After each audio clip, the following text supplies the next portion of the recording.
The last lecture was last in the series on geometrical optics.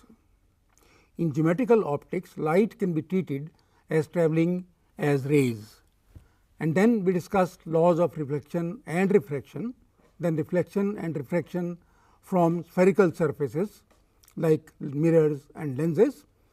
We discussed optical instruments including the human eye.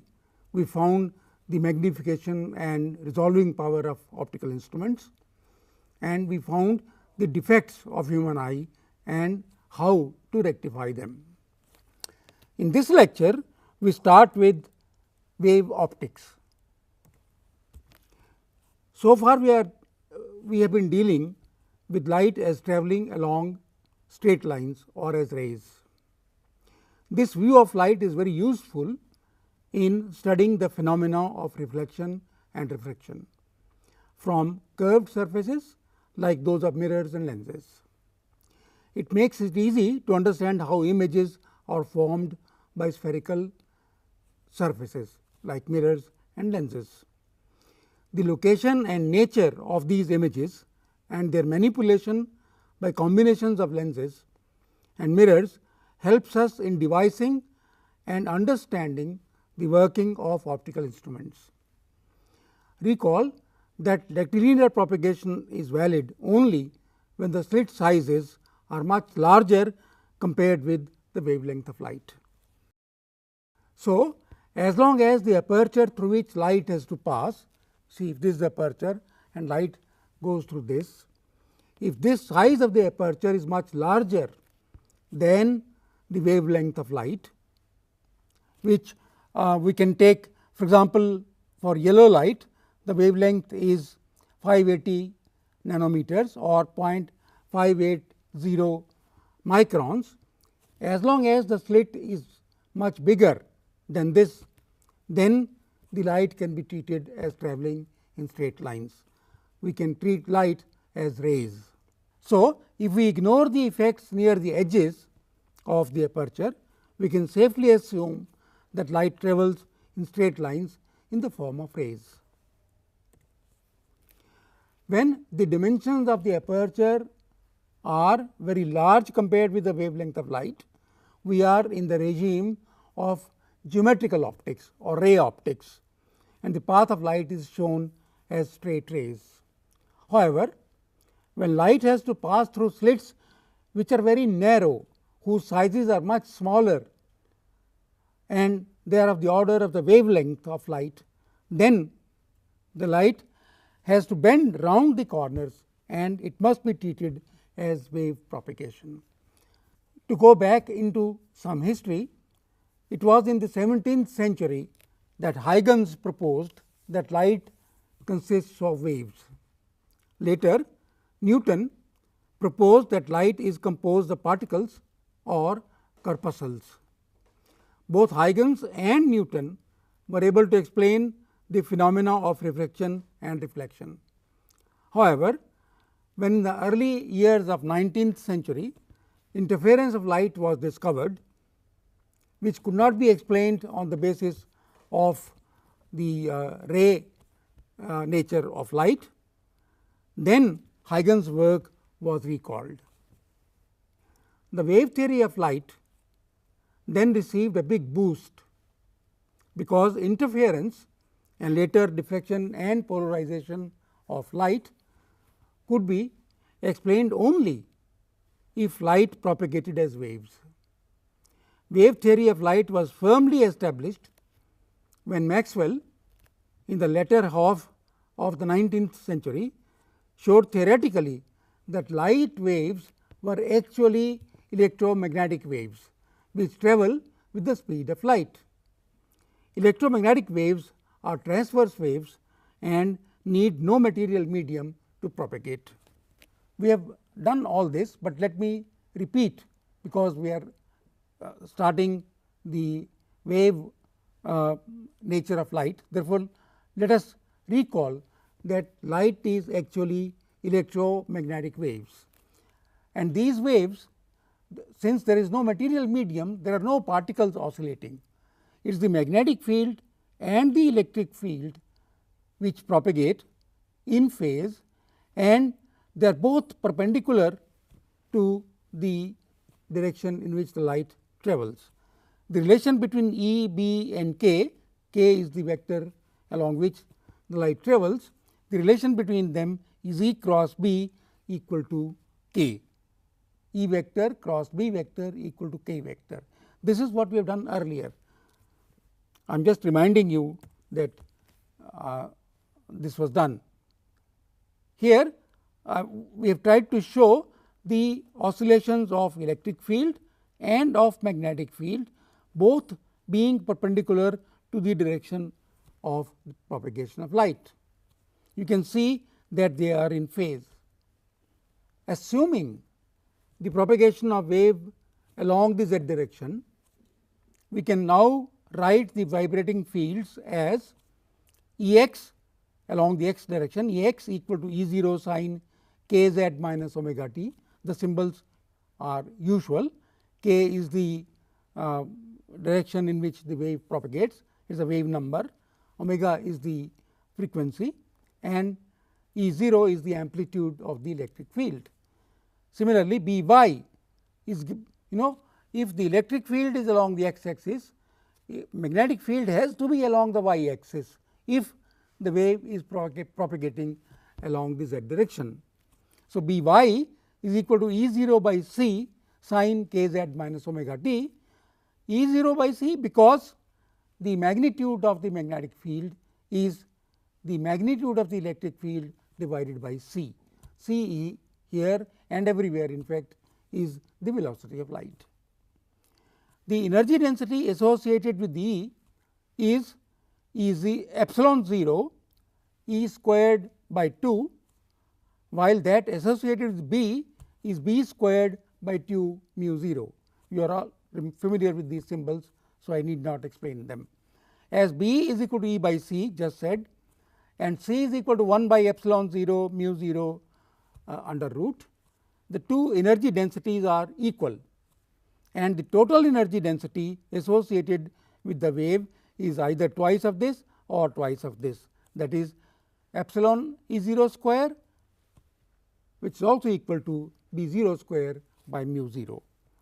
Because of dual nature of matter, we shall learn about the dual nature of matter very soon. In fact, after this the next topic is the dual nature of matter. So, because of dual nature of matter, the light waves also behave like particles. These particles are called photons. The energy of a photon is equal to h nu, where h is Planck's constant, having a value 6.63 into 10 to the power minus 34 meter square kilogram per second. The equivalent mass of the photon you can see from here, according to the Einstein's relation E equal to m c square, the mass is h nu by c square and momentum is m c, which is equal to h nu by c. Let us go back again to waves and see the nature of, because we are going to use electromagnetic waves very in a great deal, we are going to treat with them, and therefore, let us look at these waves. You see, this wave is travelling along this, and a particle of the medium, I am now taking not electromagnetic waves, but waves in general. The particle of the medium oscillates at the same place, this green line, and this red is the particle. This oscillates along the same line while the wave is going passing it by. Let me show you here. This is a animation of the wave and the particle motion. You see, this wave is going like this, this particle represents waves. So, wave is going like this, while this particle is just jumping up and down, going up and down at the same place, it is not moving. And this we have done again, this is the magnetic field, this is the electric field, and this is the wave propagation direction. and waves are generally represented by sinusoidal curves, you see sine curves. So, this wave has been represented by sine curves. It is not necessary that all waves are sine curves, but we represent the wave by a sine curve. Now, let me define the phase of a wave.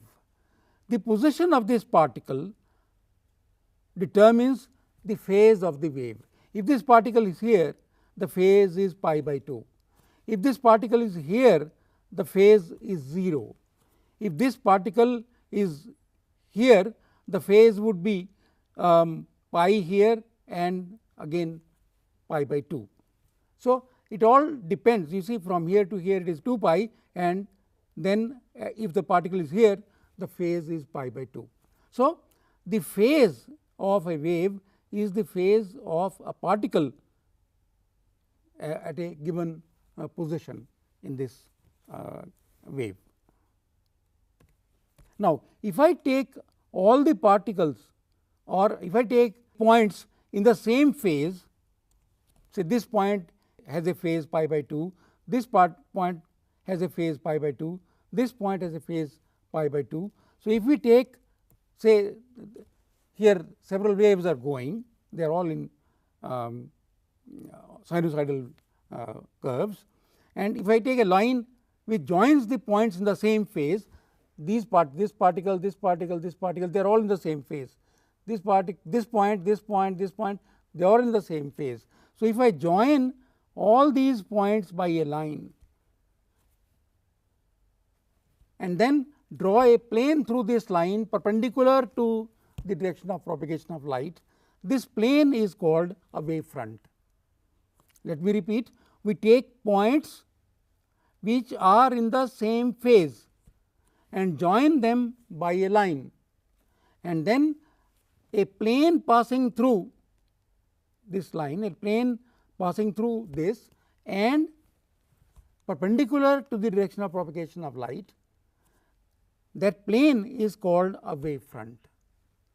So, this blue plane is the wave front for these waves, because I have joined points in the same phase and this plane passes through the line which passes through the points in the same phase. So, this represents a wave front. Wave front is very important because Huygens principle deals with wave fronts. So, that is why I am taking so much time in explaining what a wave front is. So, a wave front is a plane which passes through a line which joins the points in the same phase, and this plane is perpendicular to the direction of propagation of light.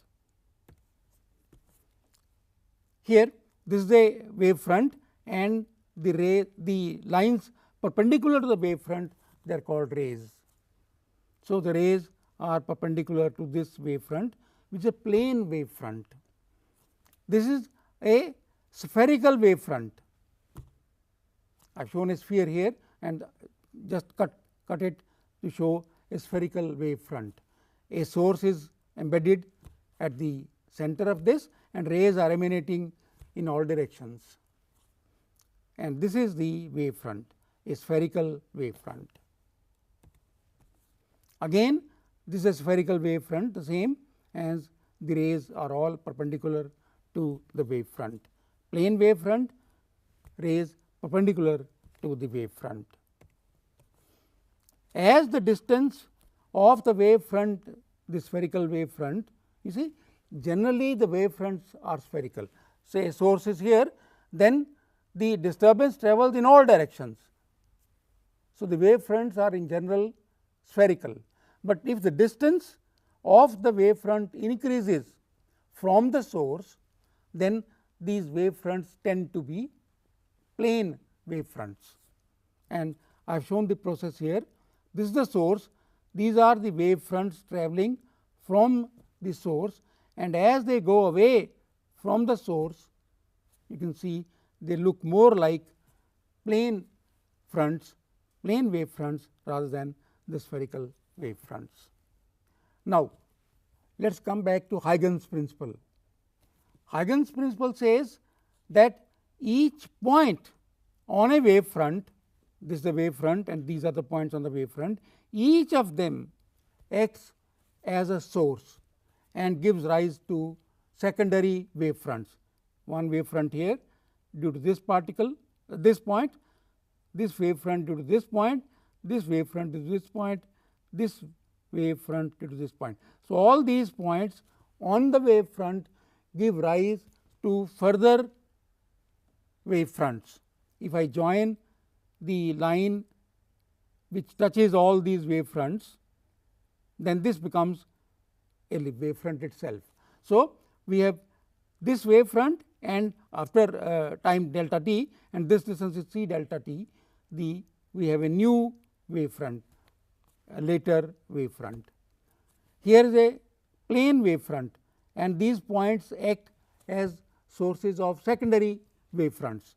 These are secondary wave fronts. If I draw a line which is tangential to all these wave fronts, this becomes a later wave front and the distance between these two is c delta t, where delta t is the time from here to here, travel time for the light from here to here. You have seen lenses. In fact, when we are doing lenses, I did point out to you that lens is a device which converts spherical wave fronts into plane wave fronts or plane wave fronts into spherical wave fronts. How does reflection take place according to this? Let us say this is a wave front and these are rays. Rays, you remember, are lines perpendicular to the wave front. This is a wave front, these are rays. And when this wave front reaches here at the point A, this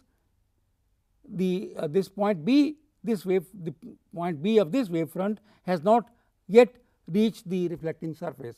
So, what happens? This A becomes the source of secondary wave front, and by the time this point B touches the reflecting surface at B1, this time, say delta t times c, is the radius of the wave front which travels from A. Again, this wave front reaches A, point A touches the reflecting surface, but point B of the wave front does not. It will take some time to reach B1. In that time, the secondary wavelet or secondary wave front travelling with source as A has reached this point, and if I reach this point, and therefore, this becomes A1 B1 becomes the reflected wave front, and this is after some time the reflected wave front, and these become the reflected rays, and therefore, this is incident ray, incident wave front, these are the reflected wave fronts, and perpendicular to them we have incident ray and the reflected ray. Using a little trigonometry, one can easily show that the angle of incidence is equal to angle of reflection.